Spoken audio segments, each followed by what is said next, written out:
मैं सरताज आलम खबर। हम लोग हैं उत्तराखंड के हल्द्वानी में और इस समय हम लोग हैं उत्तराखंड अल्पसंख्यक आयोग के उपाध्यक्ष हैं मजहर नईम नवाब। जी हाँ, देहरादून में बहुत अहम बैठक हुई अल्पसंख्यक आयोग की। तकरीबन 3 दर्जन के आसपास मामलों पर सुनवाई हुई और बड़े अहम फैसले भी लिए गए हैं। तो चलिए जानते हैं मजहर नईम नवाब से कि आखिर किस तरह से बैठक हुई, किस तरह से फैसले हुए और कई आदेश भी हुए हैं। तो चलिए जानते हैं नवाब भाई से। मजहर नईम नवाब साहब, आपका खबर 7 के लाइव पर बड़ा इस्तकबाल और स्वागत है। तो मैं जानना चाहूंगा नवाब साहब की देहरादून में जो अहम बैठक हुई है, आपकी कई सुनवाइयां थी, क्या क्या स्पेशल रहा, क्या क्या खास रहा, बताएं जरा। देखिए, आयोग की सुनवाई हमारी हर माह के आखिर में एक सुनवाई तो होती है और जो देहरादून हमारे जो कार्यालय है हमारा आयोग का, वहाँ वो सुनवाई होती है।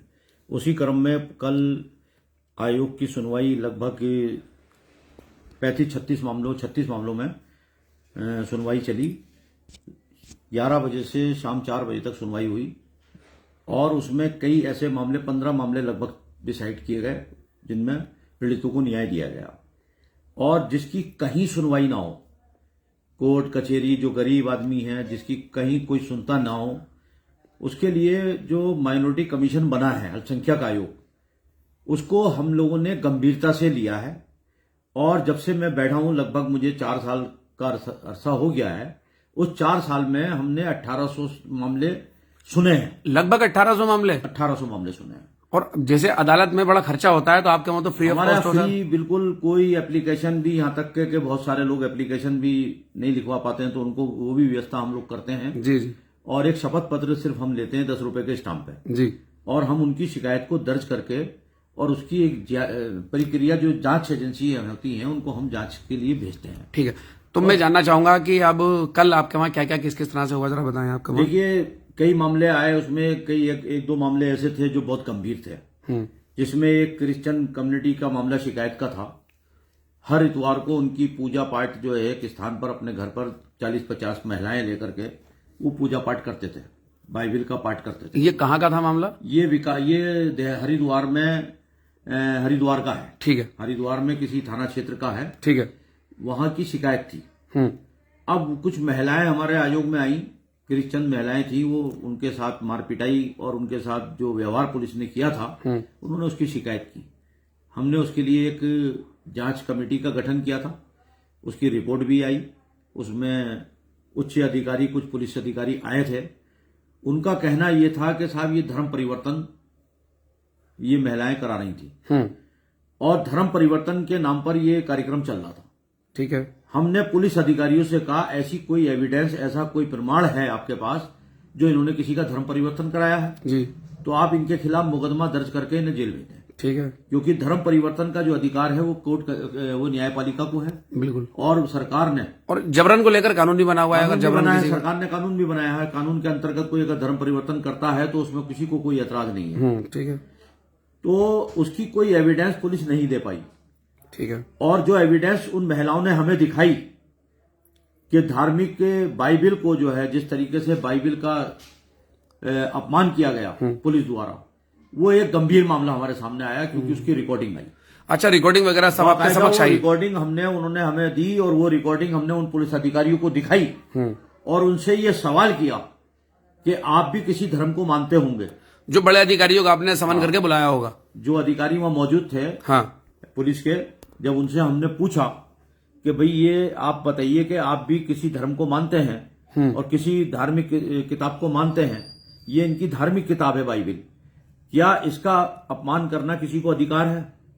उस पर पुलिस अधिकारियों का कोई जवाब नहीं था। क्या कार्रवाई तुमने की? ठीक है। उस पर आयोग ने, पूरा आयोग हमारा बैठा था, हमारे अध्यक्ष बैठे थे, मैं था और हमारे सदस्य थे और हमारे सचिव थे। पूरे आयोग ने एक मत निर्णय लिया कि इस पर जो है कार्रवाई होनी चाहिए और जिस अधिकारी ने बाइबिल का अपमान किया है उसके खिलाफ हमने एफआईआर दर्ज करने का आदेश किए हैं। और जिस मोबाइल से वो वीडियो बनी थी, उस मोबाइल को पुलिस कस्टडी में लेकर के एफएसएल के लिए, कोर्ट की अनुमति लेकर के एफएसएल के लिए भेजने के लिए हमने निर्देशित किया है, आदेश किया है। और उस आदेश की कंप्लाइंस हमने कहा है 1 हफ्ते के अंदर होनी चाहिए। संबंधित अधिकारी जो है उसको सस्पेंड करके उसका अटैचमेंट कहीं और किया जाए, वो जांच में हस्तक्षेप ना करे और उसके खिलाफ मुकदमा दर्ज हो। तो ये आपने मतलब एसआई के खिलाफ जिसने कि बाइबल का अपमान किया था, बाइबल का अपमान किया, उसके खिलाफ ही मुकदमा दर्ज करने के ऑर्डर दिए। बिल्कुल। ये बड़ी बात है। तो एक तो ये हमारा मामला था। एक मामला अल्मोड़े में सना परवीन का है। तो ये मैं इसमें बाद में आपको रोक कर कहूंगा, ये तो मामला कम से कम लगभग 15 से 20 दिन पुराना था। ये लगभग है 15 से 20 दिन पहले जो है उन महिलाओं ने कंप्लेंट की। तो आयोग में आने से पहले कोई कार्रवाई नहीं हुई थी? कोई कार्रवाई नहीं हुई थी। उन महिलाओं की कहीं सुनवाई नहीं हुई थी। वो महिलाएं बहुत ज्यादा जो है अपने को अपमानित समझ रही थी। वो बहुत परेशान थी जिस तरीके से वो आयोग में आई। और आयोग में आकर के उन्होंने कहा साहब ये अल्पसंख्यक आयोग का गठन जो है अल्पसंख्यकों के उत्पीड़न के लिए हुआ है और हमारा क्रिश्चियन परिवार भी जो है वो अल्पसंख्यक है और ये अल्पसंख्यक उत्पीड़न का साफ क्लियर मामला है, इसको दर्ज कीजिए। तो ये देखिए अल्पसंख्यक आयोग देखिए यही काम करता है। मजहर नईम नवाब ने जो क्रिश्चियन परिवार था उनको इंसाफ दिलाने के लिए ये पहल की और जो एसआई थे उनके खिलाफ ये मुकदमा दर्ज करने का ऑर्डर दिया और सस्पेंशन के लिए भी अधिकारियों को निर्देशित किया, क्योंकि बाइबल के अपमान का मामला था। तो देखिए अल्पसंख्यक आयोग इसलिए बनाया गया कि जब लोगों को दिक्कतें हों और ना जा पाए कहीं, और न्यायालयों में भी कई बार ऐसा होता है कि एडवोकेट वगैरह नहीं कर पाते, गरीब परिवार होते हैं, तो लोग आयोग में आते हैं और नवाब साहब इसी तरह से मदद करते हैं। जी नवाब भाई। दूसरा मामला था हमारे यहाँ एक सना परवीन का, जो हमारी सना ये आयोग में लगभग ये पिछले 1 वर्ष से चल रहा था और 2016 के सेमेस्टर में उसने बीए में एडमिशन लिया था। सना परवीन ने, ठीक है, उसने 3 सेमेस्टर के एग्जाम दिए। कोविड काल के समय था, रिजल्ट रोक दिया गया। उसको कह दिया गया कि तुम पास हो गई हो और आगे तुम पढ़ाई जारी रखो। उसने बीए एमए में एडमिशन लिया, एमए भी कर लिया फाइनल। अब आकर के 2022 में उसको जब पीएचडी करने के लिए बीए की डिग्रियां मांगी उसने, तो उसको बताया तुम तो फेल हो। उसकी बैक आई थी और बैक की सूचना कुमाऊं यूनिवर्सिटी ने या यूनिवर्सिटी द्वारा उसको नहीं दी गई थी। उसको पास बता करके उसको एनओसी दे दी गई, उसको एडमिशन दे दिया गया एमए में और एमए भी उसने 3 साल में पूरा कर लिया। और एमए करने के बाद पीएचडी का जब नंबर आता है तो उसको ये पता लगता है कि वो बीए में फेल, तो वो तो बीच में लटक गई। बिल्कुल सही बात। एमए करने के बाद उसका एमए कैसे हो जाएगा जब बीए का फाइनल उसका रिजल्ट नहीं है। बिल्कुल। और वो लगातार यूनिवर्सिटी के चक्कर काटती रही। यूनिवर्सिटी वाले उसे जो है उसको कोई न्याय नहीं मिला। यहां तक के उसने शिक्षा विभाग के उच्च अधिकारियों से भी और सचिव तक से वो लड़की मिली और लगातार देहरादून के चक्कर भी काटे उसने, उसको न्याय नहीं मिला। लेकिन उसने जब आयोग में अपनी प्रार्थना पत्र दिया तो हमने उसे गंभीरता से लिया और गंभीरता से लेने के बाद जब हमने अधिकारियों को बुलाया तो उन अधिकारियों का कोई जवाब, बिल्कुल भी कोई जवाब ऐसा नहीं था जिसका कोई प्रमाण ऐसा हो कि उस बच्ची की गलती हो। लगातार हमें लगता है यूनिवर्सिटी जो है उसके साथ भेदभाव कर रही थी, जिसको लेकर के हमने मामला दर्ज किया और हमने कुमाऊं यूनिवर्सिटी के खिलाफ गढ़वाल यूनिवर्सिटी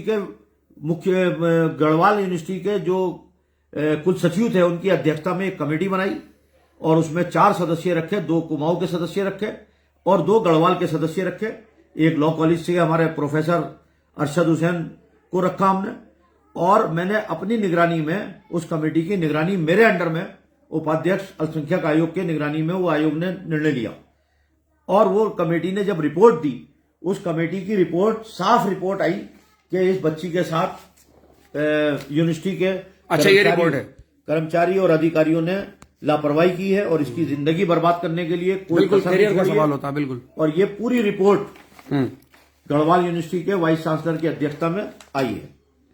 और उसके बाद जब ये रिपोर्ट आई है, कल इस पे भी सुनवाई थी और हमारे यहाँ के कुमाऊं यूनिवर्सिटी के जो कुल सचिव थे वो आए थे और उन्होंने अपनी गलती मानी है और उस बच्ची को ये तय किया है, उन्होंने लिख करके दिया है कि दिसंबर में हम उसको एग्जाम बैक डेट में दिलवा करके और उसको उसी तिथि में पास करके और उसी तिथि में हम मार्कशीट जारी करेंगे बीए की। उसको न्याय मिला है सना को। ठीक है।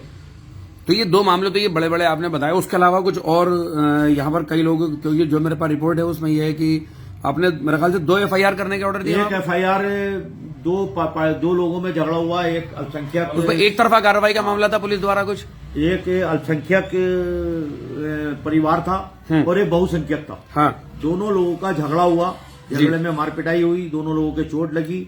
लेकिन अल्पसंख्यक पीड़ित परिवार की एफआईआर भी दर्ज नहीं की गई और उसका मेडिकल भी होने के बाद भी, गंभीर चोटें लगने के बाद भी उसकी एफआईआर दर्ज नहीं की गई। सिडकुल हरिद्वार का मामला था शायद ये। सिडकुल हरिद्वार का मामला था, उसमें भी हमने एफआईआर दर्ज करने के आदेश किए हैं और उस पीड़ित व्यक्ति ने ये कहा मुझे हरिद्वार से न्याय नहीं मिलेगा। उसको हमने अन्य एजेंसी, हमने कहा एसटीएफ को भेजा जाए, डीजीपी पुलिस महानिदेशक को पत्र लिखा है और ये निर्देश किया है आयोग द्वारा कि आप जो है इसकी जांच या तो अन्य किसी एजेंसी से कराइए और एफआईआर दर्ज करके या हरिद्वार जिले से हटा करके अन्य जिले से इसकी जांच होनी चाहिए। तो क्या ये प्रावधान होता ना नवाब साहब कि अगर कोई पुलिस से जांच ना कराना चाहे या किसी जिले में ना कराना चाहे तो ये सब प्रावधान है आपका वहां? ये जो व्यक्ति एफआईआर देता है, वो व्यक्ति अगर मेडिकल है, वो पीड़ित है, तो पीड़ित को पूरा अधिकार है कि अगर उसको न्याय की उम्मीद नहीं है तो वो थाना क्षेत्र से जांच न कराए, अन्य किसी थाना क्षेत्र से लिख सकता है वो, और वो अधिकारियों का व्यू है।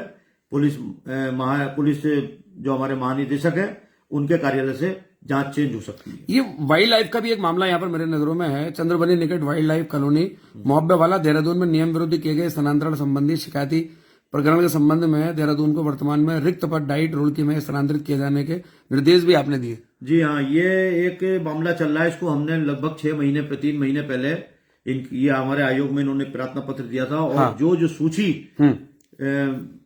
जो सूची बनती है शासन स्तर पर, जी ट्रांसफर सूची, उसमें वरीयता का ध्यान नहीं रखा गया, वरिष्ठता का ध्यान नहीं रखा गया और जो कटआउट उनकी जो बनती है जिसमें वो आना चाहिए, जैसे आपके सीनियरिटी का है जी, सीनियरिटी के हिसाब से उनको जो है प्रमोशन ना देते हुए उनका ट्रांसफर जो है वो 11 साल से दुर्गम में है। उनको सुगम मिलना चाहिए, 7 साल में नियम है, उनको सुगम नहीं दिया गया था। हमने सुगम में उनको बाकायदा जो है अटैचमेंट कर रखा है 6 महीने से, उनके ट्रांसफर करके उनको जो है अटैचमेंट पे देहरादून कर रखा है किसी स्कूल में।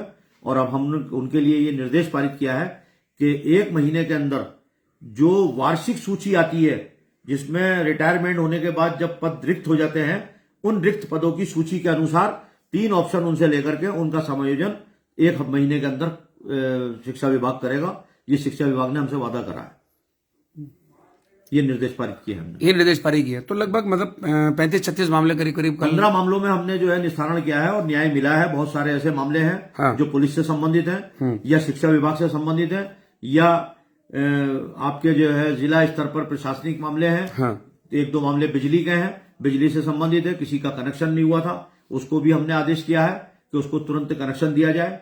और एक बैंक से संबंधित है कि उसमें बाकायदा जो है किसी व्यक्ति को बैंक से लोन दिया गया और उसका पैसा जो है बैंक में था और बैंक से जो है उस पैसे को रोक दिया गया और उसको बगैर नोटिस दिए गया उसके गारंटर के पैसे को भी रोक दिया गया। अच्छा, ये निर्देश किया है बिना नोटिस दिए, जब उसकी जमीन मॉर्गेज है और उसके पास इतनी संपत्ति है कि जितना लोन लिया है वो उससे ज्यादा हो सकता है, तो आप किसी भी गारंटर को नोटिस दे करके या नोटिस भी बगैर नोटिस दिए, अच्छा, ये भी पहले से पैसे को नहीं रोक सकते। ये भी नियम है ना, पहले तो नोटिस देंगे उसे और उसकी जो मॉर्गेज जमीन है या मॉर्गेज जो भी गारंटी में उसकी अपनी जो भी संपत्ति उसने रखी है, पहले उस संपत्ति को कुर्क करके आप जो है कार्रवाई करेंगे और उससे अगर पूरा नहीं होता है तो आप गारंटर को छेड़ेंगे। पहले ही आपने बगैर नोटिस के गारंटर का पैसा रोक दिया, गारंटर उसको परेशान कर रहा था, हमने उसको रिलीज करने का आदेश दिया। ये कानूनन गलत था। हमने रिलीज करने का आदेश दिए, 1 सप्ताह के अंदर उसका पैसा रिलीज करें और बैंक मैनेजर को तलब कर रखा है। बड़ौदा, बैंक ऑफ बड़ौदा किच्छा से संबंधित मामला। अच्छा, बैंक ऑफ बड़ौदा किच्छा से, तो ये मेरे ख्याल से कुमाऊं और गढ़वाल दोनों मेरे ख्याल से मामलों की सुनवाई, दोनों जगह के मामले थे। सना परवीन जो है अल्मोड़े की है और ये शमसुल हसन है जो बैंक का संबंधित था, ये किच्छा के रहने वाले हैं। उधम सिंह नगर का भी कई मामले रुद्रपुर के भी थे, 1-2 मामले काशीपुर के थे। तो हम इस तरीके से लेते हैं कि 4-4, 5-5 मामले एक जिले से लेते हैं और 30-35 मामले सारे पूरे उत्तराखंड के हम सुनवाई हर महीने करते हैं। तो ये लगभग हर महीने ही बैठक हर महीने होती है और 15 दिन में भी होती है। अगले महीने कुछ सुनवाइयां जो अर्जेंट होती हैं हर हफ्ते सोमवार को हमारे कैंप कार्यालय में भी हम संबंधित अधिकारियों को बुला करके छोटे मोटे मामलों का निस्तारण करते हैं। लगभग 20 से 25 मामले हर सोमवार को छोटी जो एप्लीकेशनें आती हैं जो दर्ज नहीं होते हैं, उन मामलों की सुनवाई करते हुए उन मामलों को भी निस्तारण करने के लिए अधिकारियों को निर्देश पारित करते हैं। ठीक है, हर सोमवार को जी। तो नवाब भाई, जैसे अगर किसी को अपना कोई मामला दर्ज कराना है तो वो कैसे कैसे दर्ज करा सकता है, आपके वहां जरा बता दें। हर बार हम लोग पूछते हैं। हमने मेल आईडी भी दे रखी लोगों को, मेरा व्हाट्सएप भी है, व्हाट्सएप पे भी वो हमें एप्लीकेशन भेज सकता है और हमारी मेल पे भी हमारे आयोग की देहरादून की भी मेल आईडी है, वहां पर भी भेज सकता है। और ये कैंप कार्यालय खोला है, यहाँ पर भी वो बाकायदा जो है एप्लीकेशन आकर के दे सकता है। कोई अगर एप्लीकेशन लिखना भी नहीं जानता है तो हमने उसके लिए भी सुविधा कर रखी है, वो एप्लीकेशन भी अपनी टाइप हम करा करके दे सकते हैं उसकी। और जो एक प्रक्रिया है, पहले हम एप्लीकेशन लेने के बाद अधिकारी को पूछते हैं और संबंधित विभाग को भेजते हैं उस एप्लीकेशन को। अगर एक सप्ताह के अंदर उसका निस्तारण वो अधिकारी कर दे तो बहुत अच्छी बात है, और नहीं करता है तो उसे दर्ज करके फिर पूरी कार्रवाई करते हैं। पूरी कार्रवाई फिर करते हैं। जैसे अभी राशन कार्डों का मामला है, हाँ, कि उधम सिंह नगर का बड़ा मामला आया था किच्छा में, तो उसको हमने यहाँ पहले सुना। किच्छा इंस्पेक्टर को बुलाया हमने, वहां के जो सर्किल इंस्पेक्टर था उसका श्रम, इसका क्या नाम है, खाद्य रसद विभाग से जी, तो उसने कुछ गरीबों के राशन कार्ड नहीं बनाए थे। अच्छा, तो हमारे संज्ञान में आया, विधवा महिलाएं थी वो यहाँ आई थी, अल्पसंख्यक महिलाएं। हाँ, हमने कहा क्यों नहीं बनाया तुमने? तो वो कुछ हमें लगा कि ये व्यक्ति जो है सही तरीके से काम नहीं कर रहा है। हमने उसे समझाया, नहीं माना, हमने दर्ज कर दिया मामला उस अधिकारी के खिलाफ। और हमने वहां के डीएसओ को ये निर्देश दिए कि जितने भी किच्छा मंडल क्षेत्र, जो किच्छा ब्लॉक के अंदर जितने भी राशन कार्ड तुमने बनाए हैं, उन राशन कार्डों की हमने 4000 राशन कार्डों की सूची मंगा ली है। और उन राशन कार्डों पर बाकायदा जो आधार लगा है, उस आधार से ही हम ये अपना एक कर्मचारी बिठा करके ये तय कर रहे हैं कि उसमें आधार कार्ड जब डलेगा ऑनलाइन, और उस आधार कार्ड पर साफ आ जाएगा कि अगर उसमें पैन कार्ड अगर हमें मिल गया किसी का, तो हम उस राशन कार्ड को निरस्त भी करेंगे और अधिकारी के खिलाफ कार्रवाई भी करेंगे। इसी तरीके से लगभग 1800 राशन कार्ड हमने हरिद्वार में पकड़े और उनको निरस्त किया है।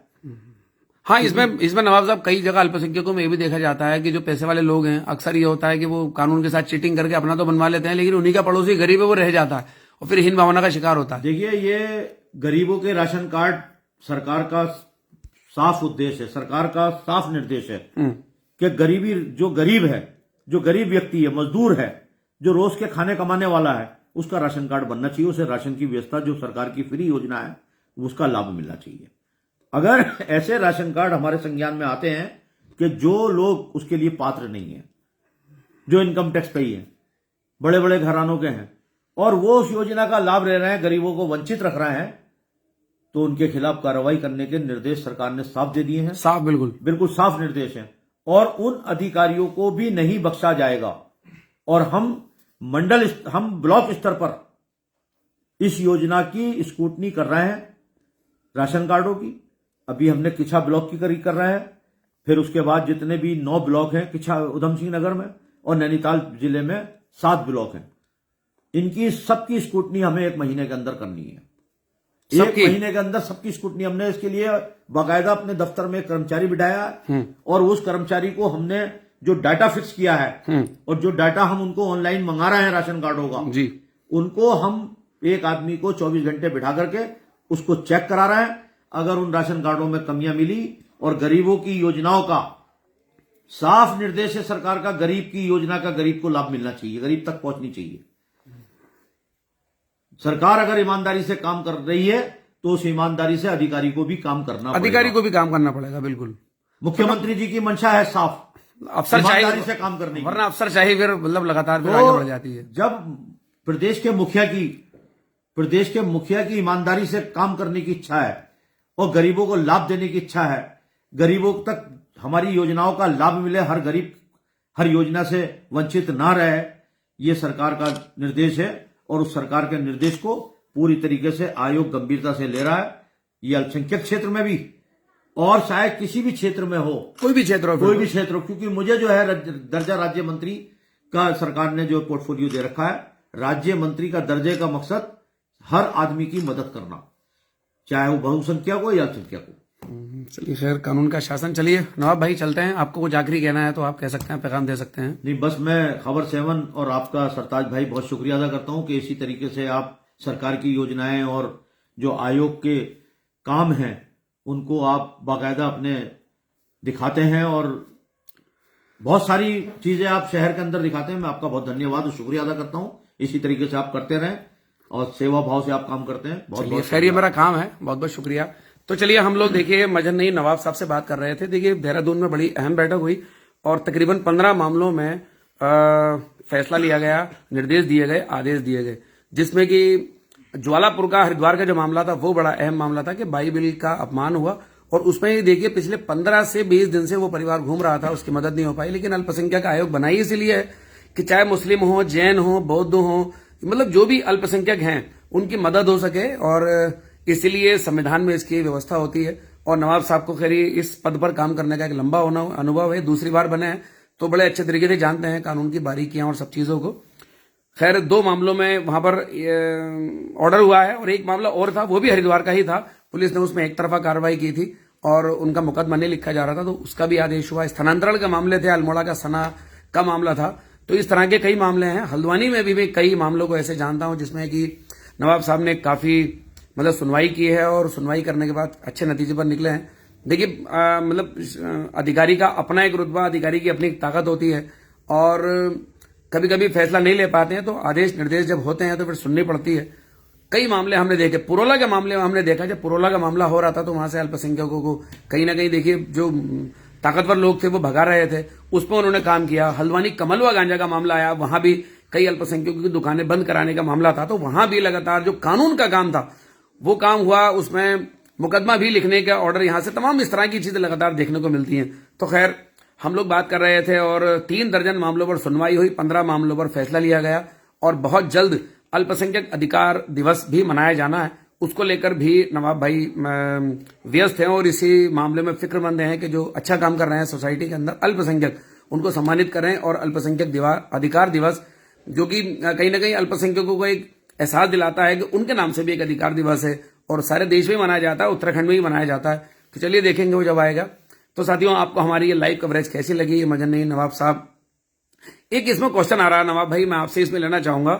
माननीय उपाध्यक्ष जी, 800 उर्दू अध्यापक भर्ती के संबंध में आपको ज्ञापन दिया गया था, कृपया कार्रवाई से अवगत करा दें। फरीद अहमद रिजवी, शायद आपको कोई ज्ञापन वगैरह दिया होगा। देखिए, ज्ञापन दिया है हमने, उसकी वार्षिक रिपोर्ट मंगाई है, ठीक है, और उसकी कुछ रिपोर्टें हमारे पास आई हैं। 186 लोगों की नियुक्तियों के लिए हमने निर्देश किया है, उसमें लगभग जो है जल्दी उसकी विज्ञप्ति जारी होने वाली है, और उस पर कार्रवाई चल रही है। जो हमें विज्ञापन दिए गए थे, 800 टीचर नहीं है वो, हाँ, उसमें 186 करीब नियुक्तियां हैं। अच्छा, लगभग जो हमारे पास रिपोर्ट आई है, हाँ, उसमें कार्रवाई चल रही है। मतलब जरूरत होगी 800 की नियुक्तियां 186 होंगी, उसके लिए हमने निर्देश किया है, जल्दी उस पर कार्रवाई होगी। चलिए, बहुत बहुत शुक्रिया। तो मेरे ख्याल से फरीद भाई, मैंने आपका ये कमेंट लिया था, आपने एक अच्छा कमेंट किया, और उस पर आपने ज्ञापन दिया। उन्होंने बताया कि वो कार्रवाई प्रक्रिया में है, उन्होंने अग्रिम आगे बढ़ा दिया उसको। तो साथियों, आपको हमारी ये लाइव कवरेज कैसी लगी? और आप भी कोई अल्पसंख्यक अगर हैं हमारी सुन रहे हैं, और कहीं कोई आपका उत्पीड़न हो रहा है, सरकार भी भले ही आपका उत्पीड़न करे, कोई अधिकारी करे, कोई बहुसंख्यक करे, कोई पैसे वाला करे, ताकतवर करे, नेता नगरी कोई करे, अल्पसंख्यक आयोग में आप अपनी शिकायत दर्ज करा सकते हैं। फ्री ऑफ कॉस्ट, ऑनलाइन से लेकर ऑफलाइन तक व्यवस्था है। अगर आप कुमाऊं में, हल्द्वानी में या जिले नैनीताल रहते हैं तो जवाहर नगर स्थित निवास है नवाब साहब का, वहां भी आप आकर अपना मामला दर्ज करा सकते हैं। पढ़े लिखे हैं तब भी, नहीं पढ़े लिखे हैं तब भी, खुद भी व्यवस्था करा देते हैं, गरीबों की मदद भी करते हैं, तो आप आ सकते हैं। साथियों, आपको हमारी ये लाइव कवरेज कैसी लगी बताना ना भूलें, और इसमें लाइक, शेयर और कमेंट जरूर करें। साथियों, मैं चलता हूं, मैं आपका दोस्त, आपका भाई, मैं सरताज आलम, खबर 7 हल्द्वानी।